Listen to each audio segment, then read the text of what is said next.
Hello सगळ्यांना, आज आपण बनवणार आहोत पुलाव। त्यासाठी मी सगळी तयारी करून घेतलेली आहे। मी सगळे भाज्या चिरून घेतलेल्या आहेत। टोमॅटो, बटाटो, गोबी, शिमला मिरची, मिरची, कांदे हे सगळे भाज्या मी अशा प्रकारे चिरून घेतलेल्या आहेत। आणि हा कढीपत्ता, कोथिंबीर, तुमच्याकडे जर ग्रीन पीस असतील, फ्रोझन मटर असतील तर तुम्ही यामध्ये टाकू शकता। माझ्याकडे उकडलेले वाटाणे आहेत म्हणून मी ते टाकणार आहे। सर्वात आधी मी यामध्ये कुकरमध्ये तेल गरम करून घेतलेलं आहे। त्यानंतर यामध्ये राई, जिरा आणि अद्रक लसूण पेस्ट टाकलं आहे। त्यानंतर टोमॅटो सोडून सगळे भाज्या तुम्हाला यामध्ये घालायचे आहेत, जेणेकरून टोमॅटो जर आत्ताच टाकला तर सगळं पाणी पाणी होऊन जाईल, म्हणून टोमॅटो लास्टला टाकायचं आहे। अशा पद्धतीने याला 2 ते 3 मिनिट चांगलं वाफू द्यायचं आहे, जेणेकरून बटाटे वगैरे शिजून जातील, नाहीतर थोडे कच्चे राहू शकतात। आणि टोमॅटो लास्टला टाकायचा आहे, म्हणजे पाणी पाणी नाही होणार, आपला पुलाव मऊ नाही होणार। आता यामध्ये मी कढीपत्ता, कोथिंबीर टाकणार आहे। कढीपत्ता, कोथिंबीरची टेस्टही छान येईल आणि प्रेझेंटेशनलाही छान दिसेल। पुलावमध्ये डिफरंट कलर्स दिसतील आपल्याला। अशा पद्धतीने मी हलवून घेतलेला आहे। आणि आता यानंतर मी यामध्ये घालणार आहे खडे मसाले। त्यासाठी मी घेतलेला आहे शाही जिरा, 4 ते 5 लवंग आणि 2 इलायची आणि दालचिनीचे 2 छोटे छोटे तुकडे। आता हे सर्व मसाले मी यामध्ये टाकून घेत आहे।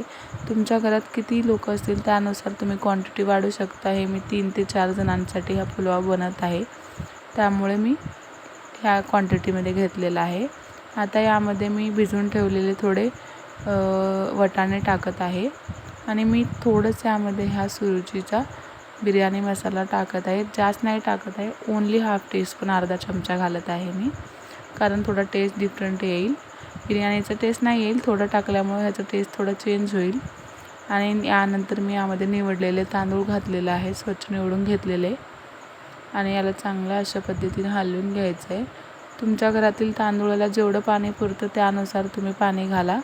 आमच्या तांदूळाला जास्त पाणी नाही लागत, म्हणून मी आमच्यानुसार घालून घेईल। यामध्ये तांदळाच्या वर 1 बोट पाणी असं मी घालणार आहे। आणि यानंतर आपल्याला यामध्ये घालायचे आहे टोमॅटो घातल्यानंतर थोडंच हलवून घ्यायचं आहे आता आपल्याला।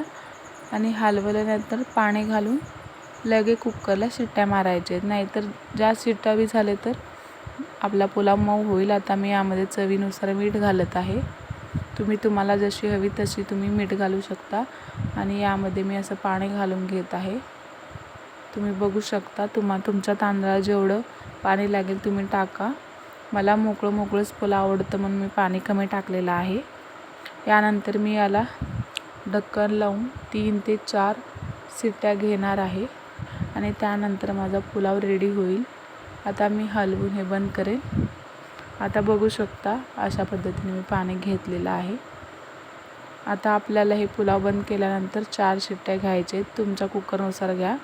आणि हा माझा पुलाव तयार आहे। आणि यासोबत मी दह्याची कढी केली होती आणि दोन्हीचं कॉम्बिनेशन खूपच छान होता। व्हिडिओ आवडला तर नक्की लाईक करा। Thank you for watching.